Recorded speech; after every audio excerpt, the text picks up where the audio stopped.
இப்போ நம்ம மார்க்கெட்டில் வந்து எந்த ஆட்டோ வாங்கினா பெஸ்ட்டு அப்படின்னுட்டு ஒரே குழப்பத்தில் இருப்பாங்க எல்லாமே. என்னடா எல்பிஜி ரேட்லாம் ரூ. 63லேருந்து ரூ. 100 ஆயிடுச்சு. சிஎன்ஜியும் டிமாண்ட் காரணமாக ஏற்ற ஆரம்பிச்சிட்டான். இப்போவே இப்படி இருக்குன்னா இந்த மாதம் இன்னமும் நல்லா ஏற ஆரம்பிக்கும். ஏன்னா வேறு வழி கிடையாது. அது இல்லாமல் இப்போ ஸ்கூல் காலேஜஸ் எல்லாமே லீவ் விட்டதுனால போதுமான வருமானம் இல்லாமல் எல்லாருமே திண்டாடுவோம். இது ஆட்டோ டிரைவர்ஸுக்குன்னு தனியாக கஷ்டங்கள் உருவாகிற மாதம் அப்படின்ற மாதிரி தான் ஏப்ரல், மே, ஜூன் இந்த 3 மாதத்தையும் நாங்கள் கன்சிடர் பண்ணுவோம். என்ன காரணம் அப்படின்னா ஸ்கூல் காலேஜ் ஃபீஸஸ் எல்லாம் வந்துடும். ஸ்கூல் காலேஜ் ஃபீஸஸ்லாம் பே பண்ணணும், வாடகை, போதுமான வருமானம் இருக்காது. ஏன்னா டியூட்டிஸ் வந்து அந்தளவுக்கு பெருசாக இருக்காது. அப்படியே டியூட்டி வந்தாலும் அதில் நம்மளுக்கு வருமானம் வந்து போதுமானதாக இருக்கணும். இப்போது ஒரு எல்பிஜி ஆட்டோ எடுத்துக்கிட்டோம் அப்படின்னா, ஏன்னா எல்பிஜி தான் வந்து மார்க்கெட்டில் பல வருஷமாக இருக்குது. ஆனால் எல்பிஜியை தாண்டி எதுக்காக சிஎன்ஜியை விட்டாங்க அப்படின்ற ஒரு கேள்வி ஒரு ஆட்டோ டிரைவர் கேட்டிங்கன்னா சொல்ல மாட்டாங்க. என்ன காரணம்னா அவங்களுக்கு தெரியல, நிறைய பேருக்கு தெரியல. எல்பிஜி இன்ஜின் தான் சூப்பர் இன்ஜினு, மெயின்டெனன்ஸ் கம்மி. நான் ஒரு விஷயம் சொல்கிறேன், அது எனக்கு தெரிஞ்ச விஷயம். எல்பிஜி ஆட்டோவில் இருக்கிற இன்ஜினும் சிஎன்ஜி ஆட்டோவில் இருக்கிற இன்ஜினும் ஒரே இன்ஜின் தான்.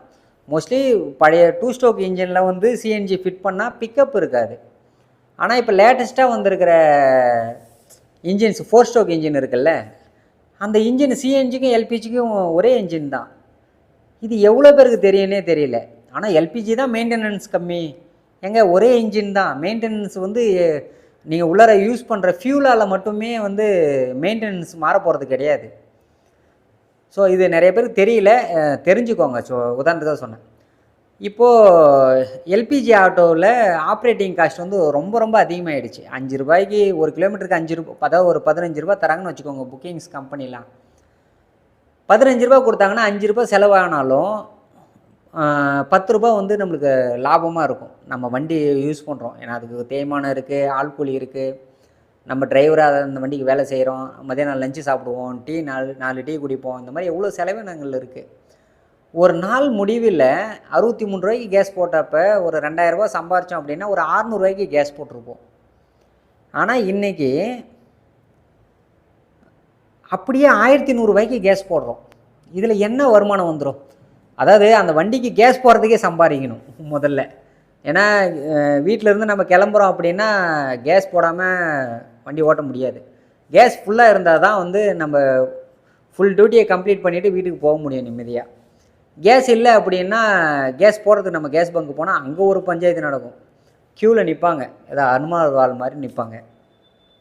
10-15 பேரை தாண்டி ஒரு அரை மணி நேரம் 1 மணி நேரம் க்யூவில் நின்று கேஸ் போடுறது பீக் டைம் சொல்லுவோம். நம்ம பீக் டைம் எப்போது காலையில் 6 மணிலேருந்து 10 மணி வரைக்கும் சொல்லுவோம்.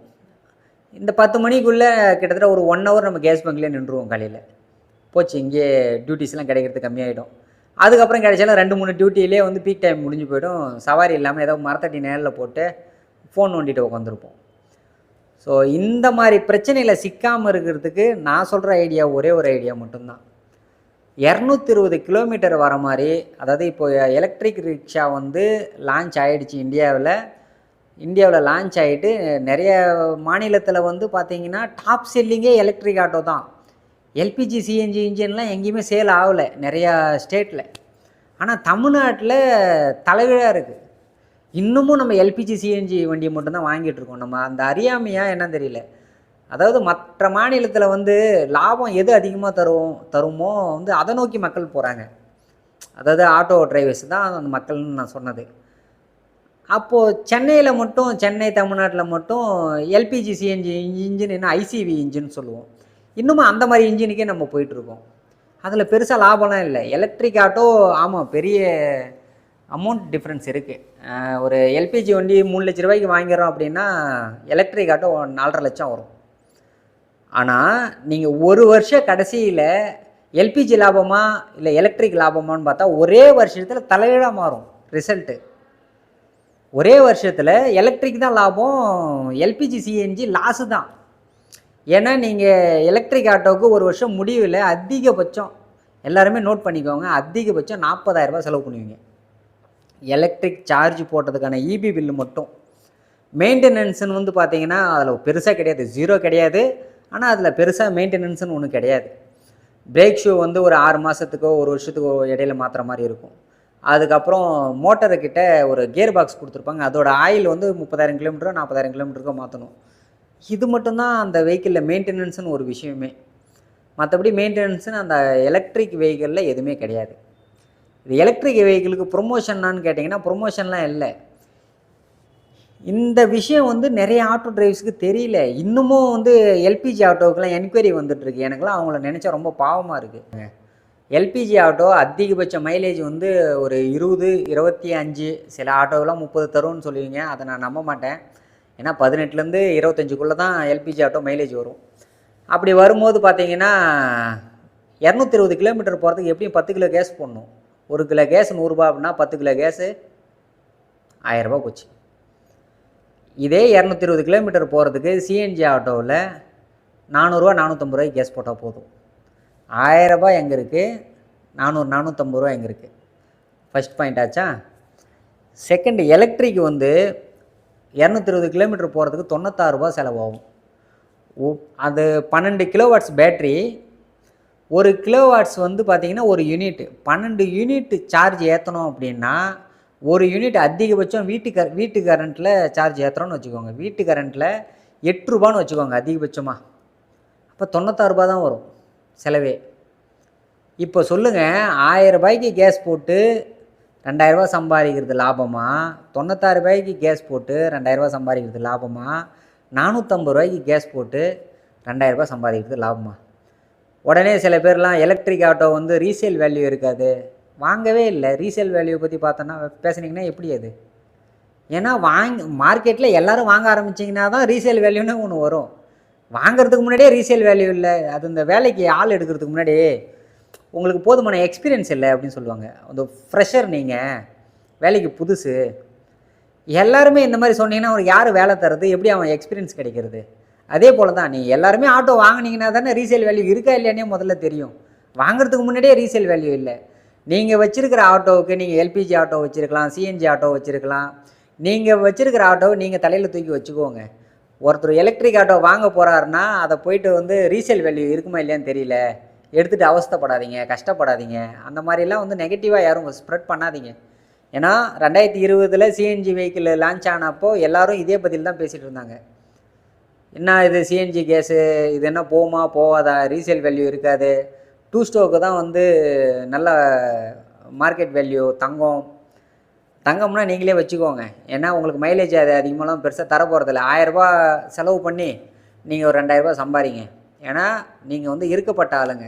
ஏன்னா 2 ஸ்டோக் வச்சுருக்கவங்களும் தான் ராயல் ஃபேமிலி, புரியுதுங்களா? அவங்க ஆட்டோ ஓட்டுறதுக்காக வரல, கெத்து காட்டுறதுக்காக வராங்க.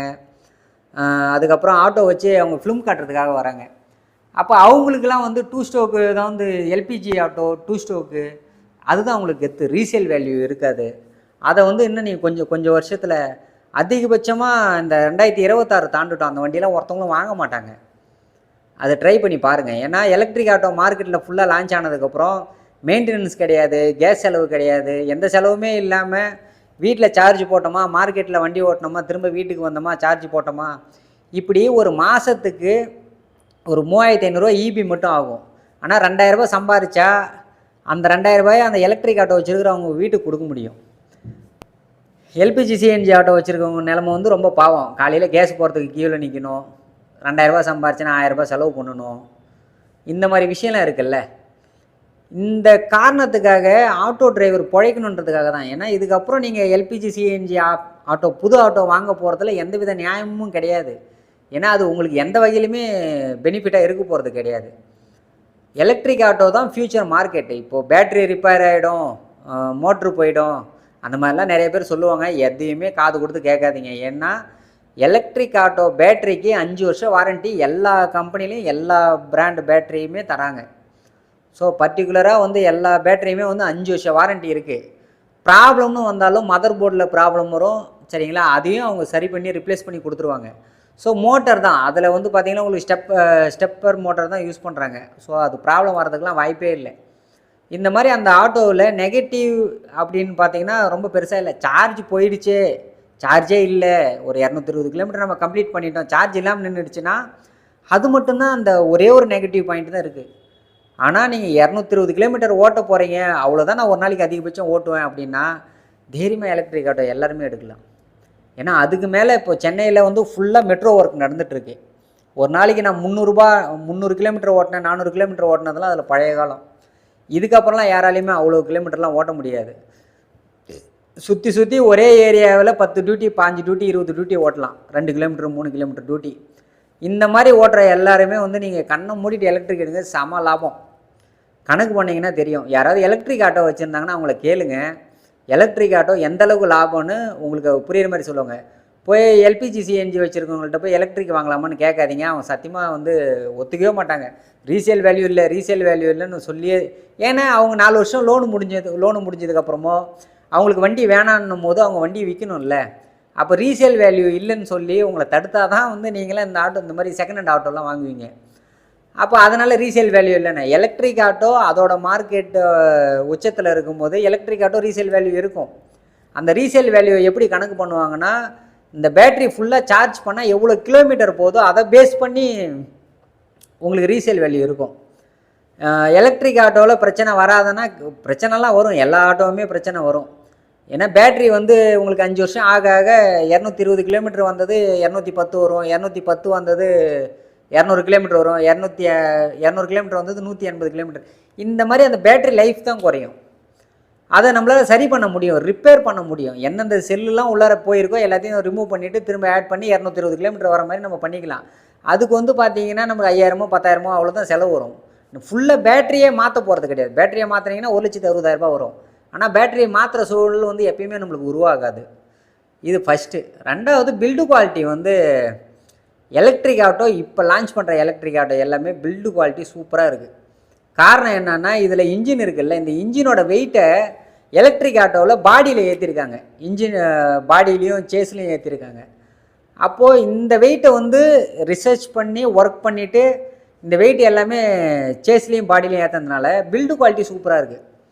யாருக்காவது பார்க்கணும், இந்த மாதிரி டவுட் இருக்குது அப்படின்னா, இல்லை நான் எதை சும்மா பெருமைக்காக சொல்கிறேன் அப்படின்னு நினச்சேன்னா, யூலரில் ஹை ரேஞ்சு மேக்ஸ்னு ஒரு ஆட்டோ இருக்குது. அதோட பில்ட் குவாலிட்டியே போய் யாராவது பாருங்கள். ஏன்னா அது சேஸும் சரி, வண்டியும் சரி, சரியான வெயிட்டு.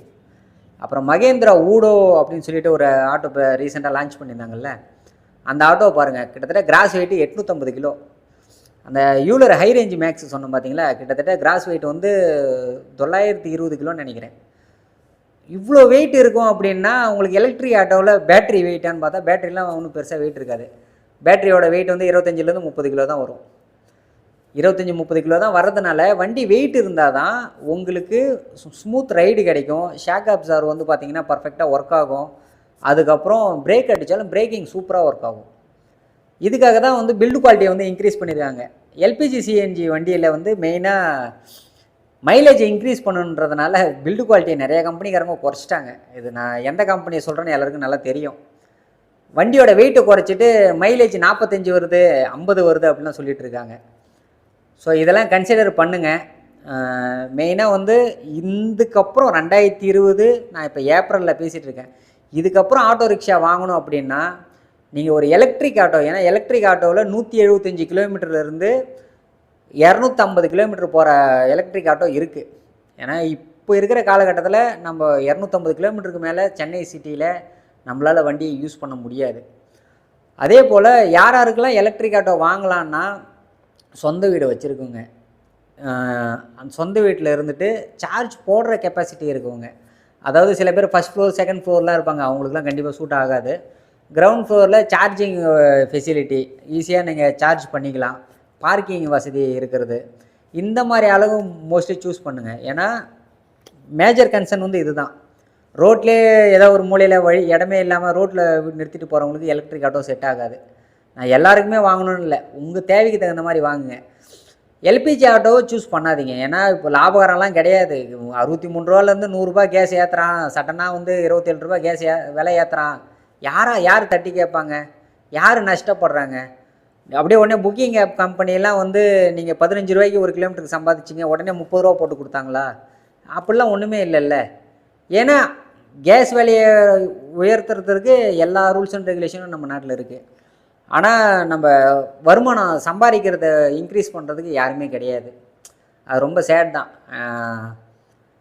இதுக்கு ஒரே வழி வந்து நாம் ஆப்ஷன் மாறுறது மட்டும்தான். நாம் எல்லோரும் போயிட்டு முட்டாள்தனமாக நம்ம ஒரே இது மேலே விழுந்துட்டு இருந்தோம். நம்ம ஆப்ரேட்டிங் காஸ்ட்டே பார்க்காம நம்ம எவ்வளோ செலவு பண்ணுறோம், அதில் நம்ம எவ்வளோ திரும்பி சம்பாதிக்கிறோன்றது தான் வந்து ரொம்ப நல்ல முடிவாக இருக்கும். ஸோ ஒவ்வொரு ஆளுமே யோசிங்க. எலக்ட்ரிக் ஆட்டோ என்னோடய சஜஷன். ஆட்டோ பஜார் சார்பாக நான் வந்து நீங்கள் எங்கள்கிட்ட கேட்டாலுமே என்னென்ன பிராண்டில் எலக்ட்ரிக் ஆட்டோ இருக்கோ நான் எல்லா பிராண்டை பற்றி நாங்கள் எக்ஸ்பிளைன் பண்ண தயாராக இருக்கோம். நான் உங்கள் மொபைல் நம்பர் கீழே தரேன். நீங்கள் சென்னை இல்லை தமிழ்நாட்டில் நீங்கள் எந்த மூலையில் இருந்தாலுமே நீங்கள் கால் பண்ணிவிட்டு ஃப்ரீயாக இருக்கிற டைமில் மோஸ்ட்லி கால் பண்ணுற மாதிரி இருந்தால் 8 மணிக்கு மேலே கால் பண்ணுங்கள்.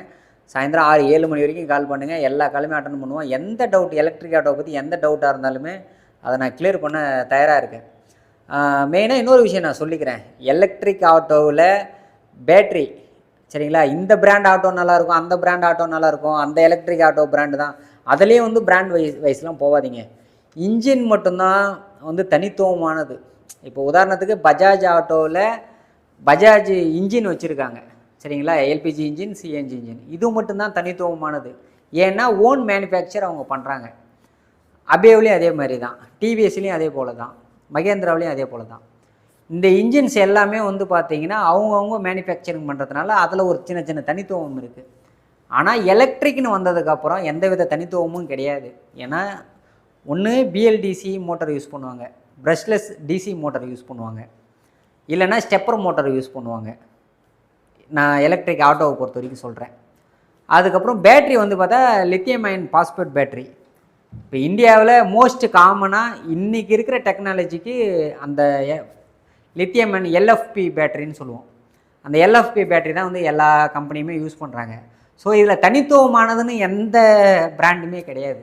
ஏன்னா எல்லாருமே வந்து பார்த்திங்கன்னா ஒன்று அவங்களா ரெடி பண்ணுறாங்களான்னு தெரியல. இது வரைக்கும் பேட்டரியே உங்களுக்கு எல்லாருக்குமே தெரியும், இந்தியாவில் பேட்டரி மேனுஃபேக்சர்லாம் பண்ணலை, எல்லாம் வாங்கி தான் அசம்பிள் பண்ணுறாங்க. அதில் யூஸ் பண்ணுற சர்க்கியூட் போர்டுமே வாங்கி தான் அசம்பிள் பண்ணுறாங்க. மோட்டர் வேணால் இந்தியாவில் மேனுஃபேக்சர் பண்ணுறதுக்கு வாய்ப்பு இருக்குது. இப்படி இருக்க பட்சத்தில் எல்லாருமே காமன் தான். எலக்ட்ரிக் ஆட்டோன்னு வந்துட்டால் இந்த ஆட்டோ பெஸ்ட்டு, அந்த ஆட்டோ பெஸ்ட்டு. பில்டு குவாலிட்டியை வச்சு நீங்கள் எந்த ஆட்டோ பெஸ்ட்டுன்னு டிசைட் பண்ணுங்கள். செகண்ட் வந்து பார்த்திங்கன்னா அவங்க வந்து சார்ஜிங்க்காக ஒரு டெக்னாலஜி யூஸ் பண்ணியிருப்பாங்க. அந்த டெக்னாலஜியை வச்சு நீங்கள் எந்த எலக்ட்ரிக் ஆட்டோ பெஸ்ட்டுன்னு சொல்லி சூஸ் பண்ணுங்கள். ஏன்னா இது 2 வாய்ப்பு தான். பில்டு குவாலிட்டி வந்து ரொம்ப நல்லா இருக்கணும். எலக்ட்ரிக் ஆட்டோன்றதுனால பில்டு குவாலிட்டி நல்லா இல்லாமல் போயிடுச்சுன்னா நம்ம அதிகமாக விலை கொடுத்து வாங்குகிறோம். ஸோ பில்டு குவாலிட்டி நல்லா இல்லைன்னா நம்மளுக்கு திரும்ப செலவுலாம் அதிகமாக வர ஆரம்பிச்சிடும். ஸோ பில்டு குவாலிட்டியை கன்சிடர் பண்ணுங்கள், எல்லாருக்குமே சொல்கிறேன் சரிங்களா. அதுக்கப்புறம் சார்ஜிங் டெக்னாலஜி அட்லீஸ்ட்டு வந்து பார்த்திங்கன்னா ஒரு 40 to 50% ஃபாஸ்ட் சார்ஜிங் ஆகிற மாதிரி சூஸ் பண்ணுங்கள். ஓகே, நான் எலக்ட்ரிக் ஆட்டோவை பற்றி இந்த வீடியோவில் நான் பேசியிருக்கேன். கண்டிப்பாக உங்களுக்கு யூஸ்ஃபுல்லாக இருந்துச்சுன்னா லைக் பண்ணிவிட்டு போங்க. உங்களுக்கு வேறு ஏதாவது எலக்ட்ரிக் ஆட்டோவை பற்றி டீட்டெயில்ஸ் தெரியணும் அப்படின்னாலும் உங்கள் கருத்துக்களை வந்து கமெண்ட் பண்ணுங்கள். நான் ரீட் பண்ணிவிட்டு அதுக்கு ஆன்சர் பண்ணுறேன். இல்லை வேறு ஏதாவது டவுட் வேணும் அப்படின்னா உங்களுக்கு டிஸ்கிரிப்ஷனில் மொபைல் நம்பர் தரேன், கால் பண்ணி டைரெக்டாகவே பேசலாம். ஸோ வேறு ஏதாவது டீட்டெயில் வேணுனாலும், ஆட்டோ ரிக்ஷாவை பற்றி வேறு ஏதாவது டீட்டெயில் வேணுனாலும் மறக்காமல் கூப்பிடுங்க. இந்த வீடியோ உண்மையிலுமே உங்களுக்கு யூஸ்ஃபுல்லாக இருந்துச்சுன்னா உங்கள் ஃப்ரெண்ட்ஸ் சர்க்கிளில் ஷேர் பண்ணுங்கள். யாராவது எலக்ட்ரிக் ஆட்டோ வாங்கலாமா, சிஎன்ஜி வாங்கலாமான்ற ஒரு குழப்பத்தில் இருந்தாங்கன்னா அவங்களுக்கு கண்டிப்பாக இந்த வீடியோவை தட்டி விடுங்க. நன்றி.